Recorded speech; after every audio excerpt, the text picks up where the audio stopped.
gugma nga walay katapusan.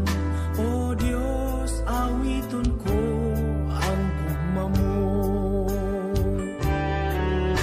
Dumuog himaya sa langit o sa yuta ang tanan.